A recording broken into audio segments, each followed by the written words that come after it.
Ronaldo Digno, licensed radiologic technologist and professor with experience in both clinical practice and teaching. We are glad to have him with us today. Let us all welcome Mr. Ronaldo Digno. Lovely, Doctor.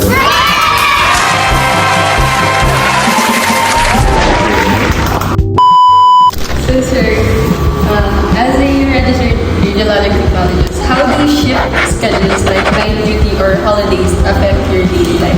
Okay, affect my daily life during the night duty. Number one is my sleeping habit.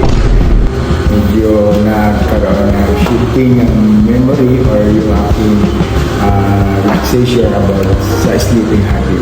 From night duty, going to morning, mahirap. But kailangan. During the holidays, no more walking, no more dating. Because first, duty first before your ibang schedule. Well, how do you manage your time between work and personal life? Okay, my time sa personal. Number one, duty is duty. Number one yun. Kasi nga, kaya nga tayo nagkaroon ng job. Una, trabaho. Bago yung personal life. Okay. Second, yung personal life, ito yung tinatawag natin na after duty. Sa after duty yung ginagawa. And then, pagdating naman ng day off, just another one na magiging relax kami kasi walang pasok. Especially, kapag nagkaroon ka ng tinatawag na trabaho na 2 days, day off, magkasunod, yun yung na-relax kami. Pero kung ang day off mo is the next day, magkakaroon kami ng tinatawag na medyo hindi pwedeng maglakwat sa matagal. Kaya yun yung difference between the relaxation, kailangan mauna muna yung trabaho kasi dyan muna yung ating focus sa work. And then second na lang yung relaxation during the personal life. What are the common sources of stress in your job as a radiologic technologist? Stress. Okay, number one, yung shifting ng duty. From night duty, bibigyan ka ng morning duty. After ng morning duty, bibigyan ka ng afternoon duty. Nagkakaroon ng tinatawag na nasisira yung way of life pagdating doon sa duty. Yun yung nakaka-stress. Okay. Pero pagdating naman sa duty, sa work, wala naman siyang stress. But pagdating naman sa patient, doon ka lang may stress kapag dumagsa siya or nagkaroon ng maraming dating ng patient during the time na kung ikaw lang ang mag-isa. From reception area to receiving area to exposure area to developing area. Lahat yun sa iyo during the night shift. But pagdating ng PM, we have 4 duties. Medyo meron na kami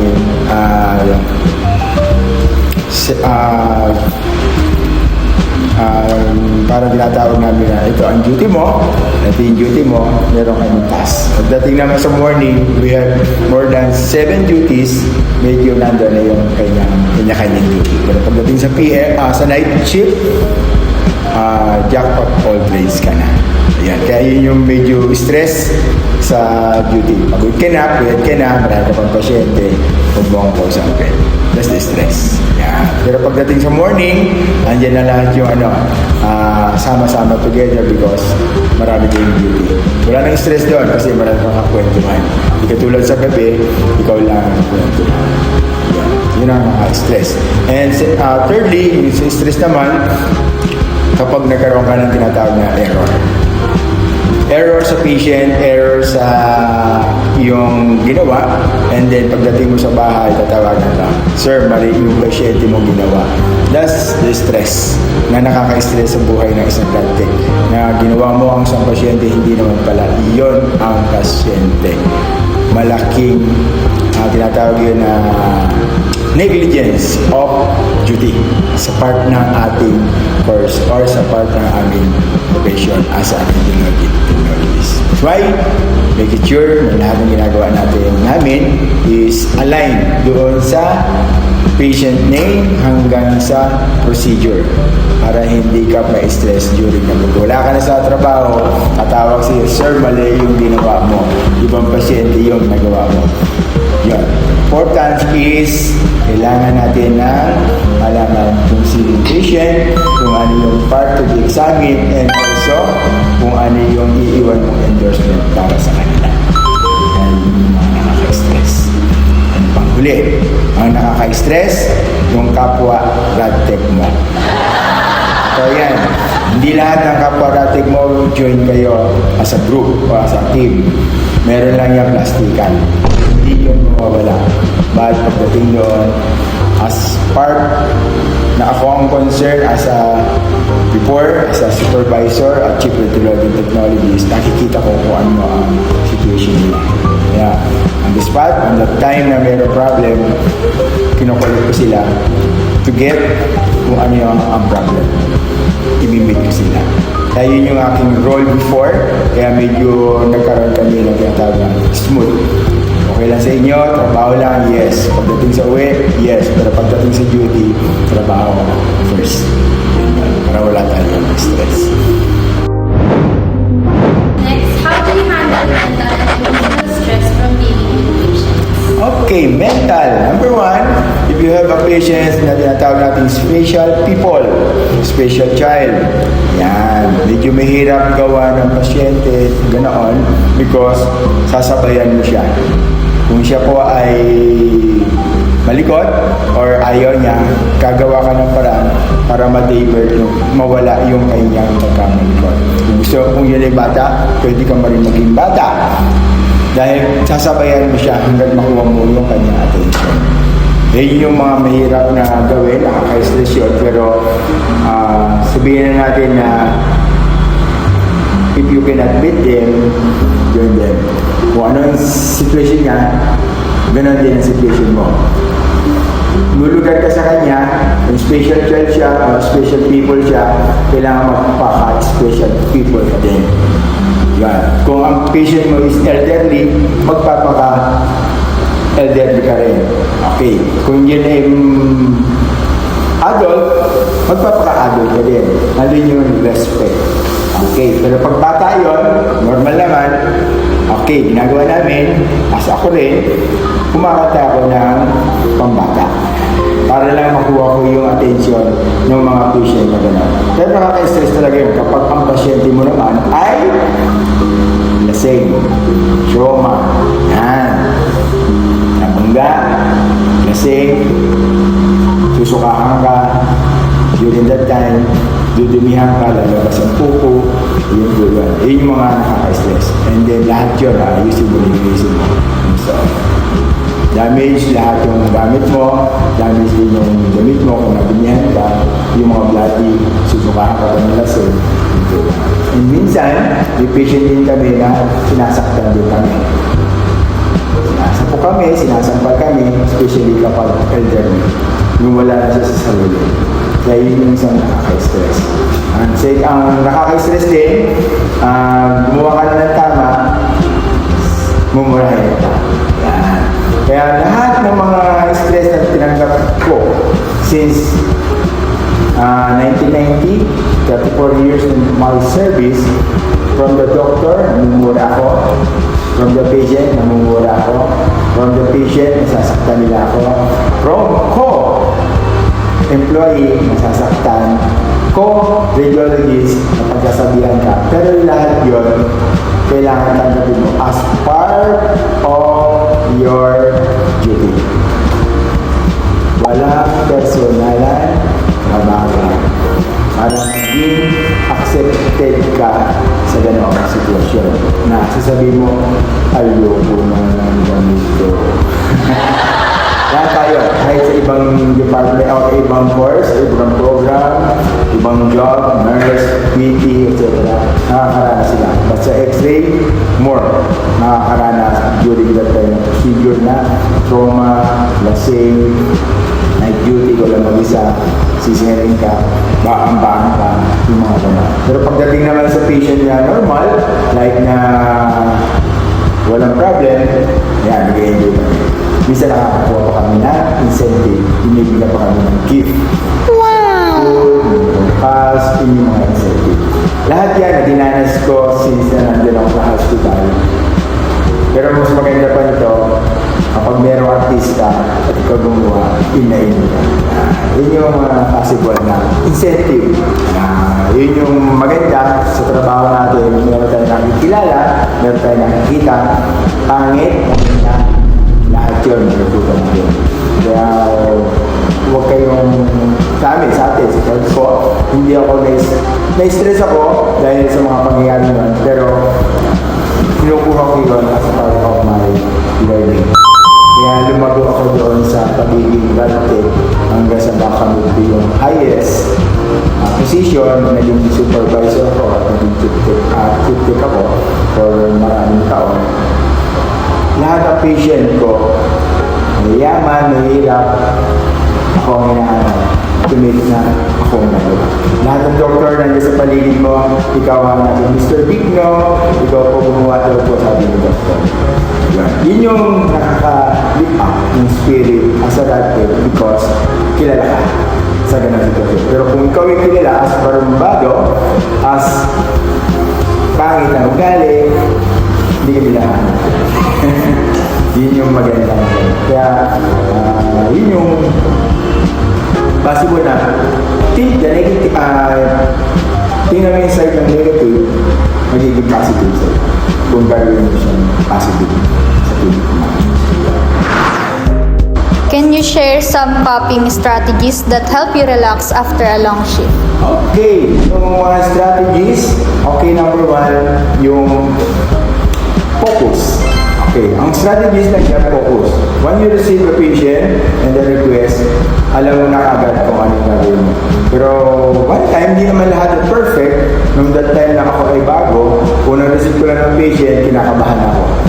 As in yung part of my lesson na kinabahan ako, nanginginig ako kung paano ko position si patient that time na yun. Pero nung nakuha ko na yung focus, nakuha ko na yung pinaka-way na ating trabaho, step by step, nawala na yun.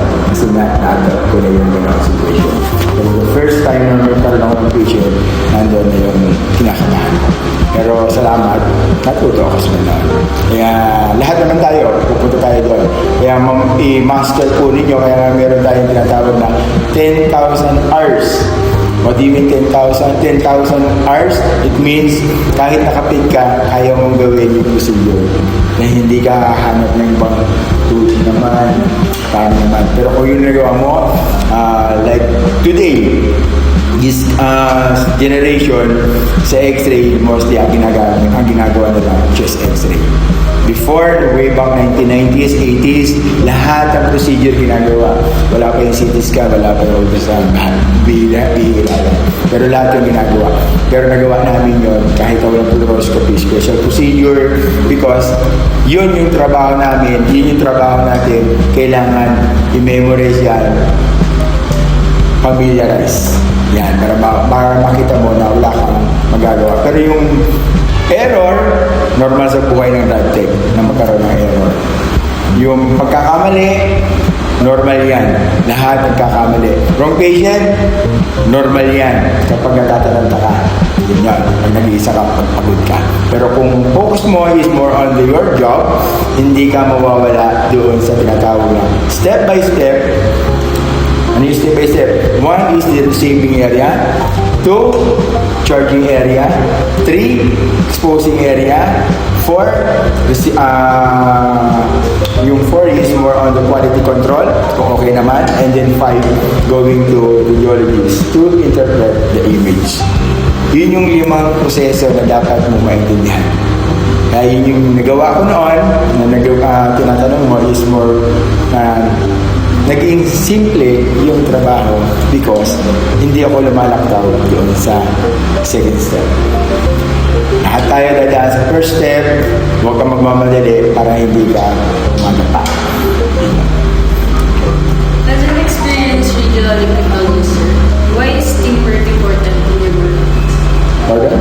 Why is teamwork important in your workplace? Okay. Ang pinaka-importante, tama ba? Okay.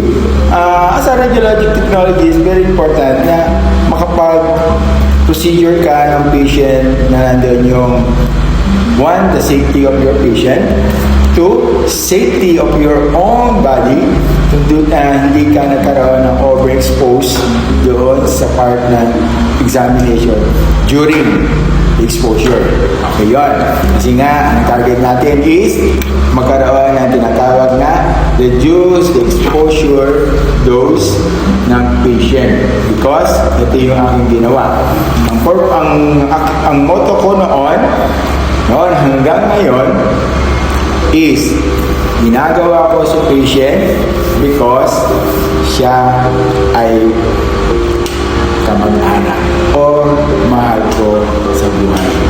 Kapag ganun ang thinking nyo, as lahat kayo, gagawin mo yan, especially baby ko to, anak ko to, gagawin ko ito, pero hindi ko i-overexpose. Kasi anak ko siya. Yun ang thinking ko sa pasyente. Mahal, kumbaga sa kamag-anak ko siya. Pero kung ang thinking mo is patient lang, trabaho lang. Ang gagawin mo lang, makatapos ka na ng trabaho, okay na. Yun. Kaya like ko sinashare yun doon sa aking mga kasama before na gawin ninyo ang pasyente nyo as your relative. Kasi nandun yung care, nandun yung love para hindi overexpose yung patient. As well, yung safety ng inyong sarili. Yun yung aking pinaka-importance na lagi siguro sinashare sa iba na gawin mo sa pasyente kung ano yung narapat at ituring mo siya as your relative para hindi ka magkakalit. Kasi lahat naman tayo, pag relative natin, care na pwede. Pero pag trabaho lang, pasyente lang, para ba yan? Easy lang yan. Pero kung yun ang gagawin mo as part ng your job, magkakaroon ka ng improvement. Kasi lagi mong thinking, kamag-anak ko. Yun nga. Yun yung kaya yung application ng ALARA principle, adapt po doon. Kasi nga, kinocoordinate mo siya, iniingatan mo siya, na-expose mo siya with handle. So, next question po. What's inspired you to become a radiologic technologist and later a professor? Thank you. My first gusto ko ma-attain sa buhay ko to become a computer engineer. But dumating yung time, my mother said na mag-X-ray na lang daw ako kasi malaki ang kita sa outdoor. Yan. Ginawa ko sa student, as a son, sinunod ko yung parents ko. So, nag-aral ako sa isang college sa Dasmariñas, Cavite. And then, nakagraduate ako. Hindi ko sure na mataas ang grade ko. Ang thinking ko lang is passing grade. Kasi gusto ko lang makatapos ng pag-aaral. And then, after kong mag-aral, mag-take ng board exam, nakapasa ako. And then, ito na yung way na siyempre, prayer, and then humingi ako ng guidance na makapasok ako sa Manila. Dalawa kami, nag-apply kami sa then, nagkaroon ng problem, yung isa hindi tumuloy, swerte ko, okay na tuloy. Tinawagan ako hanggang doon sa nakita ko na ang trabaho pa lang ng isang blood tech is mahalaga. Kailangan ka talaga. Kasi noon kukunti lang ang blood tech sa isang hospital. Sa big hospital like lang kami 11. But now, more than 50s ang blood tech ngayon sa kami noon 11 lang. Kasi isang sa CT scan, 2 lang. Sa X-ray, 3, 5, 6. Shifting, 2, isa on duty. Kaya yun yung aking naging learning pagiging radtech. At sa panahon ng nag-radtech ako, I hate teaching. Yan. Ayoko magturo, especially the rad physics. Yan. Kasi I hate yan eh. Pero nung that time na na-invite ako at nakita ko yung need ng ibang mga student na pumupunta sa akin doon sa hospital, parang na-enjoy ko yung pagtuturo sa kanila. The way na naghahanap sila ng sir, pwede pa ma-interview kayo like this, nagbibigay ako ng panahon talaga sa kanila. Hanggang sa nakita ko na yung palang ganitong ginagawa ko is a part of learning. And then, in that time na 2013, 2012, nag-ask ng din natin, ang professor ko, na magkaroon ng College of Radiologic Technology. This why nag-call attention sa akin, and then gawa namin itong paraan hanggang sa nabuo itong College of Radiologic Technology in China. Doon ako nagkaroon nag-push through ako na magturo na. Kasi nga, nag-enjoy na ako. I like the way na kaya ako na-enjoy sa pagtuturo because of knowledge. I have plenty of knowledge na nandito lang. Gusto ko na i-share. That's why ito yung ginagawa ko. Share ko sa kanila hanggang sa dumating yung pagkakataon na nakapag-graduate kami at nakapag-passing pa. Nagtira-diretso na ako na. Hanggang sa, okay, nakita ng anak ko, my wife is a radtech. My first son is a radtech. The second one is a radtech. The fourth one is a radtech. And the last one is a radtech. Kaya, I have 4 radtech, 3 radtech, 1 basketball player, and yung isa may bedtech. Nakita nila yung way na ako trabaho, kaya sabi ko, kayo naman ang mag-abroad. Pero ayaw nila. Mas maganda tayo sa Pilipinas. Why? Freedom. Malaya ka. Yun. Kaya yung aking pagtuturo, is a passion. Yung sa radtech, nawala na, kasi nag-resign na ako. Bakit ako nag-resign? I am a pastor today. Sinigay ko na yung time ko sa pagiging pastor and also dito na lang sa teaching. Yun yung pinamana ko sa mga anak ko. Yun yung simula ng way ng buhay ko from the choosing a computer engineering staff. Nagkaroon ako ng X-ray technologies hanggang sa dumating yung pagiging faculty dito sa